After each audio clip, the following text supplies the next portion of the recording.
Welcome to the Positive Spiritual Living Podcast, brought to you by Unity on the Bay. This is your positive path for spiritual living.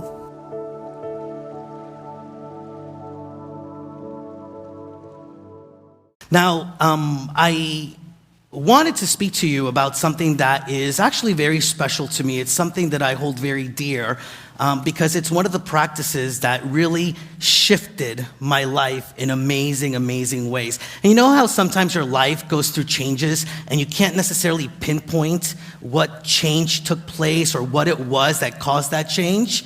Well, not today. For me, I can pinpoint what practice it was that really turned my life around in amazing, exciting ways. It's also something that I want to share with you because at the end of the talk, we're going to invite you into a program that I love and that is also very dear to me.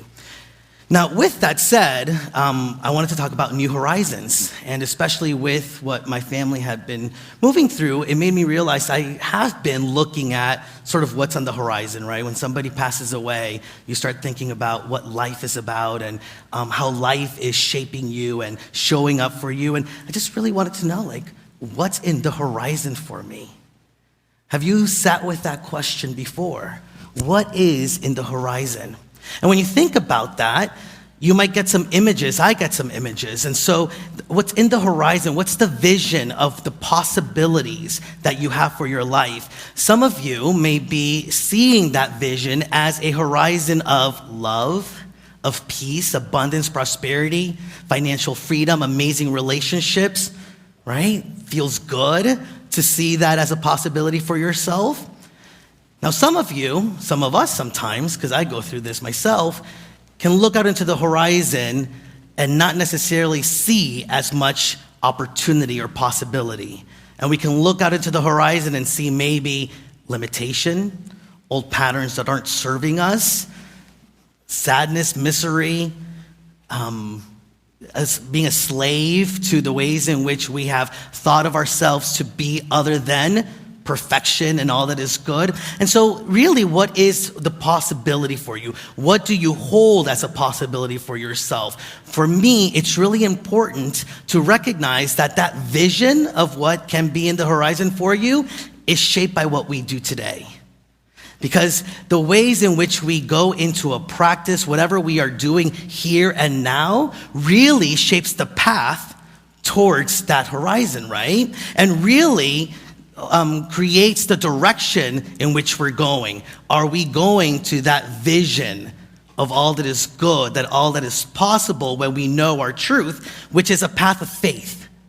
Or are we going towards a horizon that doesn't look so good because we're in a path or in a direction of fear? And what can we do to either shift our direction or continue to get stronger on our path to what is possible for us in our lives? Now, Charles Fillmore, co-founder, speaking of the different ways in which life can show up, says, "Poverty or prosperity, it all depends on you. All that the Father has is yours, but you alone are responsible for the relationship of the Father's good to your life. Through conscious recognition of your oneness with the Father and His abundance, you draw the living substance into visible supply." What kind of life do you want to create for yourself? And are you owning the fact that it is your responsibility? It is our responsibility to shape that life. Now, that life, that possibility is always there, right? God is and is bringing all of these things into our life, but are we taking the steps? Are we taking the path that makes us one with that kind of life, with that way of which Source is expressing and having its way in our lives? Now, the thing that is very dear to me is the practice of generosity. And for me, it's really important to recognize the ways in which generosity plays a role in creating that life. For you see, we talk about this all the time at Unity on the Bay. If you want more love, what do? You have to be love. If you want more peace in the world, what do you have to be? More peace. Well, if you want life to be more generous with you, then you have to be generous with life. You have to be open to allowing that generosity to move through you. And the reality is that it is already within you. That desire to expand, that part of you that wants to move from you out into the world is already within you. I know this to be because, one, it's one of our core beliefs here at Unity on the Bay. It's one of our core values, generosity. And you wouldn't have been drawn to this spiritual community if you didn't have an inkling in you that generosity is also one of your core values. So really, it's about getting out of the way of having this generous spirit. And a lot of the times when we stop ourselves from fully moving into generosity, it's because we have a fear. It's because we have some deep-rooted understanding or thinking that there's scarcity, right? That there's limitation. That if I give here, I'm gonna lack here. When in reality, the more that we emulate that which is God, the more that we are able to be wide open for God in our lives. I love one of our prosperity programs, Keys to the Kingdom, talks about how if you want to truly know God, how many of you want to know God more deeply, right? Like that's part of our spiritual path, right? Like to really understand God. Well, this program says, if you want to know somebody, think about, the idea of like, you won't know me until you walk in my shoes. It's the same thing. You won't truly know God until you walk in God's shoes. And so, to know God, we must be like God and be generous, be giving, be open to the ways in which life can happen through us. In Proverbs 11:25, it says, "A generous person will prosper. Whoever refreshes others will be refreshed." Anybody feel like being refreshed this morning? Anybody feel like their life needs a little excitement, a little pick-me-up this morning? For me, when I look at what I want to be refreshed into, and I've shared this definition of wholeness and well-being, that's what I really want to step more fully into, recognizing my wholeness and well-being. And so this definition that I've shared with you, let me see if it resonates with you. How many believe that wholeness and well-being is about having spiritual maturity? Having a deeper relationship with God, having a deeper relationship with the truth of your being. I think that's why we're all here, right? Something called us to have that deeper understanding, to have that deeper spirituality in our lives. And we were just blessed enough to be guided to here, to Unity on the Bay. How many of you, take a breath with me actually, and just get a sense of vibrant health. Can you feel that in your body, in every cell of your being? What would it feel like to fully know vibrant health at the core of every cell in your body? Sounds fun, right? Fulfilling relationships. How many of you want a few more fulfilling relationships in your life? Work that you love. How many of you are looking for work that you love, loving the things that you do? Okay, this is a big one. How many of you would like a little more financial freedom? Just so you know, this is the one that most people raise their hand for. And it's really interesting, right? Because it's one of the things, it's one of the areas in our lives that we sometimes feel the most limited by. And so that's why I also want to kind of focus on this one more, because it's the one that brings us the biggest amount of opportunity. If we can walk through the thoughts of lack and limitation or scarcity when it comes to our financial well-being, which is the big one, then when the other challenges come into our lives, we can fall back on this and know that we have walked through the biggest fears that we have held. We have walked through the biggest limitations that we have held for ourselves. It was funny because yesterday I did a short little video for Facebook about today's service, inviting people to come. Thank you if you guys watched on Facebook and that's why you're here for that. But in it, I realized I was talking, I'm like, I want to share this because I am the picture of wholeness and well-being. I live all of these areas to the utmost, and I am blessed and grateful for it. And there's truth in that. But right as soon as I turned off the video, all of a sudden an issue came up at my house, and I'm like, okay, well, fulfilling relationships, I'm gonna work on that one. Like some other things started coming up, and then I was like, wait, I'm gonna talk about this, and wait a minute, I need some more spiritual maturity, I need some more financial, I need all of these different things, right? Like I didn't feel like I was fully embodying all of them. And what came to me is that actually what I wanna share with you is a practice that I'm engaged in here and now, and the practice that has helped me to be where I am, which is very blessed and abundant and grateful, and that is actually part of just the path that I'm in towards that horizon, towards that vision of fully embodying those 5 things at its utmost level.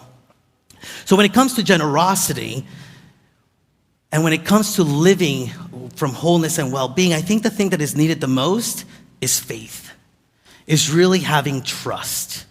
Because it's really for us to know these things that are true for ourselves, we kind of have to go against some of the thoughts that have been ingrained within us, some of the ways in which we have allowed ourselves to believe ourselves to be separate from God. And so what we have to do is just trust and start to allow ourselves to experience that oneness, that connection, to be able to more fully live in those areas. And so one of the ways in which we can move into faith is by being generous, especially in those times when it can be difficult. And one of the paths that I found in being generous, because I'm somebody that needs a little bit more structure in my life, so it's good to say I'm gonna be generous, but I really needed to see something sort of like physical, like a plan. And for me, that's tithing. For me, that is really about giving a tithe to the place where I'm spiritually nourished. And it's an old tradition. It's something that's biblically based, and so it may seem like it's from latter years, but the reality is that it's become true in my life here and now. And so there's a newness for me. Now, you can build your faith in other ways. You can do it through meditation. You can do it through metaphysical classes. But faith really is a choice. Hear me on this. If you want more faith in your life, it's a choice that you have to make here and now to have more faith, to move into the practices that will bring you more faith. I love the song that they just sang, partly because, and I didn't know they were going to sing it, but it talks about love being a memory that you can call upon, right? Life is that. It's a series of experiences of faith that you can call upon, so that in those moments of doubting yourself, you can remember God has provided for me. God has been a source for me. I have moved through the challenges in my trust of God. And so tithing is what builds. Now, it's funny, while I was in Ecuador, I was talking to my aunt about just how blessed I feel I am and life in general. And I told her that I believe that a big part of that is because I began the practice of tithing over 15 years ago. And she said, oh, I do that too. And I'm like, I kind of know that, aunt. So I was like, really? She's like, yeah, I tithe. And I was like, oh, so you give 10% of your financial resources to the place where you're spiritually nourished? She's like, oh, no, but I give $1 or $2 every so often. So it's the same thing, right? So it's just not part of the culture, right? For my family, the culture that I was from. For those of you who may not know what tithing is, for those of you who may think that you know what tithing is, but you're not 100% sure, tithing is this traditional way of looking at how we can be generous with our time, with our treasure, our financial resource, and our talents. Now, get this, because I'm speaking about it and there's still a little uneasiness in speaking about it, because I know that speaking about tithing makes some people feel uncomfortable. I know that it can bring up old patterns from other spiritual communities. I know that just even talking about money can be uncomfortable. I'm going to invite you, if you're feeling a little uncomfortable, to just check in on why that is. To ask yourself, what is it that makes me feel uncomfortable talking about money, talking about financial freedom, or my financial limitations that I have placed on myself? Because that can be part of the healing. That can be part of the work that really allows you to invite this wholeness, this well-being into your life. One of my favorite spiritual teachers is Edwene Gaines. Anybody heard of Edwene Gaines? So she talks about tithing, and she talks about talent, service, and treasure and finances, right? And she says it's great to give of your time, it's great to give of your talent, But if you are asking for financial freedom, if what you want is life to be generous with you financially, what you have to tithe is money, right? Some people kind of try the other way around, right? Like, I want more money, so let me be of service. I want more money, so let me put my time and effort into something. Whatever you want, right? When I said, if you want more love in your life, what must you express? If you want more peace in your life, what must you give? If you want more financial freedom, what must you embody? More financial freedom, more giving. Charles and Cora Fillmore said, give of your substance with the thought that it is God's money that you are handling.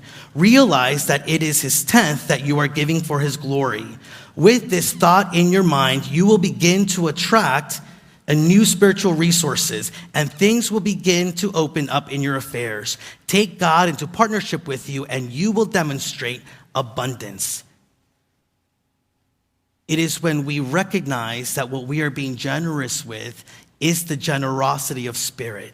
It's what God has provided for us. So what we are really doing is we're continuing that cycle that things begin to happen. And by the way, this is not just spiritual teaching, right? Like, there's been studies done on this. In 2000, there was a study done where they looked at people that were generous. And they found what they thought that they were going to find, which is if you made more money, you were going to be more generous in general, right? That's not something like far out to see that it came up. What they didn't realize was going to also show up is that if you were more generous, it meant that you would make more money later on. What they showed is that if somebody, for example, two people made the same amount of money, and one of them was very generous with it and the other one was not as generous with it, the one that was most generous would actually go on to make more and more money as time went on than the one that wasn't generous. So this study has shown and proven how being generous and being giving really actually brings about and adds prosperity into your life. Now, I actually found that to be true in my own life. Tithing has not necessarily been an easy process for me, but I remember one year I kind of messed up. I love tithe is 10%. It's an easy math, right? Not for me. So I was actually giving a little more than 10% one year, and I only realized this at the end of the year. I was like, oh, so I was giving like 11, 12%, whatever it was. Well, just a few weeks after I noticed that, I got a raise. And did you know that when I did the calculations, it basically I was tithing from what I was going to be making. And I realized the correlation in that. Now, it wasn't easy for me. There were two main things that were keeping me from fully going into this practice. The first one was I was really excited about it. It was something new for me that I was learning here at Unity on the Bay. And I made the mistake of telling all my friends and all my family, I'm going to do this. Guess what they said? No, you shouldn't, right? Are you crazy? You can't even pay your light bill. How are you going to give 10% to the place where you're spiritually nourished? What I realized in that moment was that I wasn't supposed to trust the faith of others in my life, that I was supposed to trust my own faith. This was really a walk in my own faith, the ways in which I was going to walk in trust. So that was the first thing. The other thing that made it really difficult is basically I had no money. When I first walked into Unity over 15 years ago, I was in a very transitional space in my life. I actually, not many people know this. I think I've shared it with a few people, but I actually had lost my job. I had been broken up with. I had, the lease of my apartment had expired, and I had no car. So I had no idea where my life was going to take me. I actually was helping a friend out to make some money, some little money here and there. I was helping my friend out in his office, real estate office, and I didn't tell many people, partly out of pride, but I would actually stay and sleep under the desk for a couple of weeks until my life began to shift. And that was my experience. I know that many of us come to Unity because we're facing challenges and we want something different. And that's really what solidified me wanting to go deeper in this faith and this walk of trust. Now, I have to tell you that my life has made such an about face because I am prosperous, I am abundant today, here and now. I can tell you all about tithing, I can tell you all about the practice, but really it's about you experiencing it for yourself. Because the actual practice of tithing will show you, I have total faith that it will show you just how an amazing practice it is. It will show you the blessings, right? Like I can just share with you my experience of it. So maybe because I had that experience 15 years ago, it's very appropriate that my biggest aha moments, the times in which I finally realized that I got this idea of generosity and tithing, had to do with the house that I'm living in now. Some of you know a little bit of the story. I love telling it in prosperity classes because it's just part of making God as my source a reality. Like I was truly aware of it. So what happened is my husband and I were starting to look for a home, and my husband's first thing he said is, you got to stop giving so much money to this place where you're spiritually nourished, because you got to save that money to purchase a house. And I said, wait a minute. No, this is my belief. This is my practice. I'm going to put that money also where it goes, and I'm going to trust that the money for the house is going to come. Surely enough, by synchronicity, we found out about a program that we applied for and that we got to help us with our home. By the way, as soon as I showed up in the office, guess who greeted me? Somebody from Unity on the Bay that I didn't know worked in this program, right? But as the program went by, it wasn't so easy, but I kept faithful to my tithing. And my identity got stolen. And all of a sudden, one weekend, I got 11 or so credit cards with over $12,000 being used on it. I knew they weren't mine because some of them were like Victoria's Secrets. I was like, I promise I didn't go there. But I kept with it, and my husband was like getting worried, like, we should have saved more money. We should have saved more money to figure this out. No, God will provide. 3 months later, I cleared it all up, and would you know that I walked back into the office, and Yannick actually says to me, wow, how blessed are you? If you would have gone the program 3 months ago, you wouldn't have qualified for a new program that just started last week, which is now going to gift you $30,000 free towards your home. I won $30,000 towards my home. Yeah.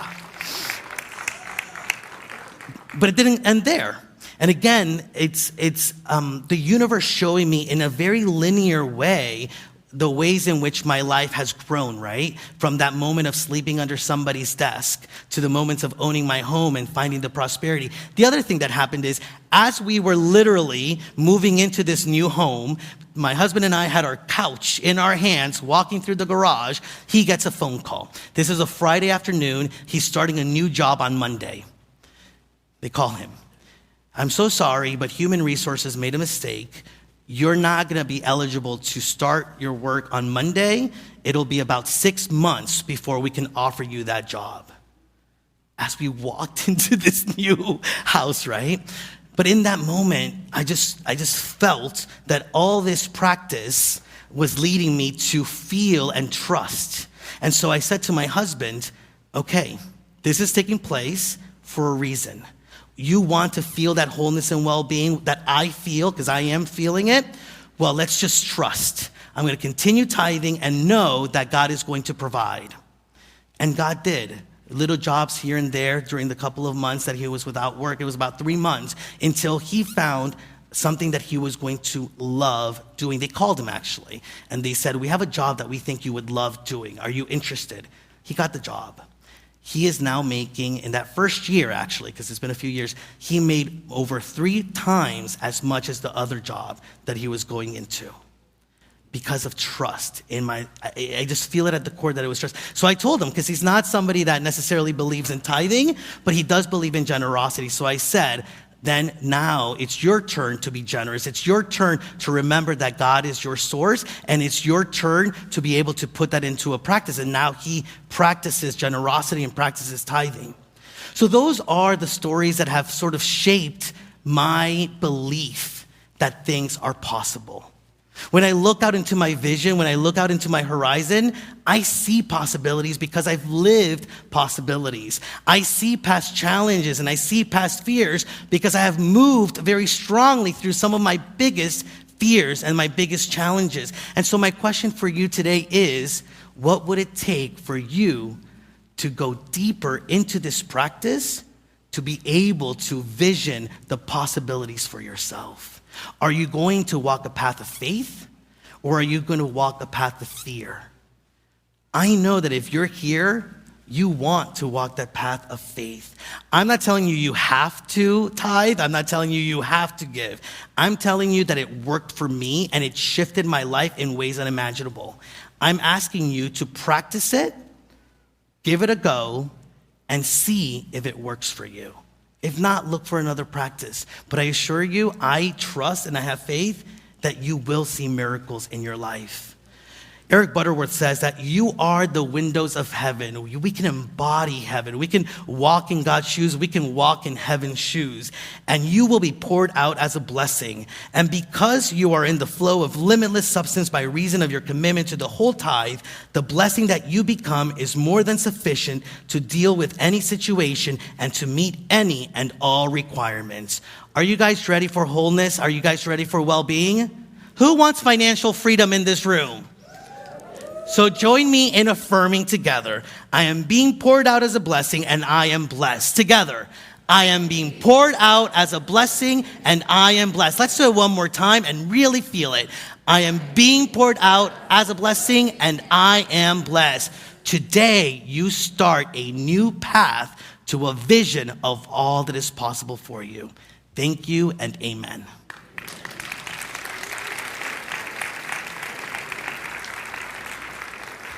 And guess what? The universe is so friendly that it is going to give you right here and right now an opportunity, a chance to put the practice into your life. So as I'm going to invite Himara to come up here, I'm just going to share with you, you received in your bulletin this Abundance Experiment card. This is a program that we have had before and have seen amazing results. What it is a chance for you to try out tithing. By the way, if you are already tithing, you can still sign up and that way you receive additional support and connection during this time. But in this card, you can let us know whether you are ready to step into tithing, 10% of your financial resources.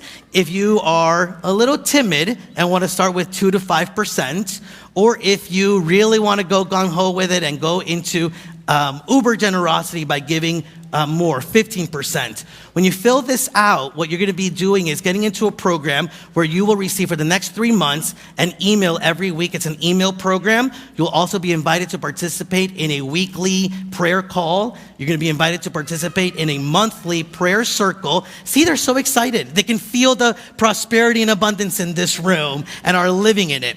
And you're going to get that support. Chris and I will be praying for your abundance and for the miracles to show up in your life. And one of the things that I did do to move through some of my fear in the back, you can also sign up for automatic giving. If you're one of those people that don't want to have to think too much about it and just start the practice, you can fill that out. Would love for you to participate. The last prosperity program that we had was unexpected income. I don't know if you heard, but we had 140 individuals doing it, and together they received over $82,000 of unexpected income. So these programs work if you let them work in your life, and we want you to be a part of it. If you feel called to fill this out, you can put it in your love offering, the basket, or you can turn it into me after the service. Thank you. Thank you, Reverend Juan. And this is your opportunity to give back. If you felt moved this morning by this message, please take this moment to donate either through the envelope in front of you or through text giving. This moment is sacred, so we will give you a moment to prepare your offerings in silence.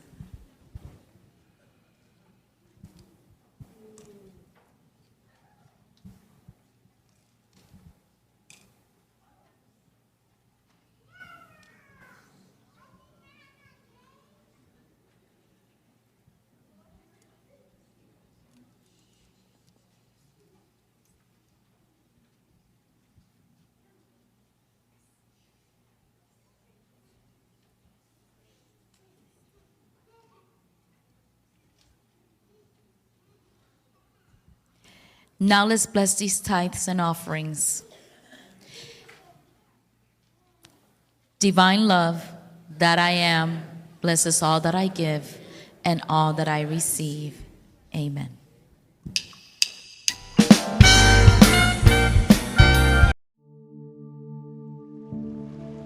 We hope you enjoyed this episode of the Positive Spiritual Living Podcast, brought to you by Unity on the Bay, a spiritual community located in Miami, Florida. Unity on the Bay is supported by the generosity of its community. If you'd like to make a donation or learn more about Unity on the Bay, please visit unityonthebay.org. You can also follow Unity on the Bay on Facebook, Instagram, and Twitter for even more positive spiritual inspiration. Until next time, thanks for listening and many blessings. Namaste.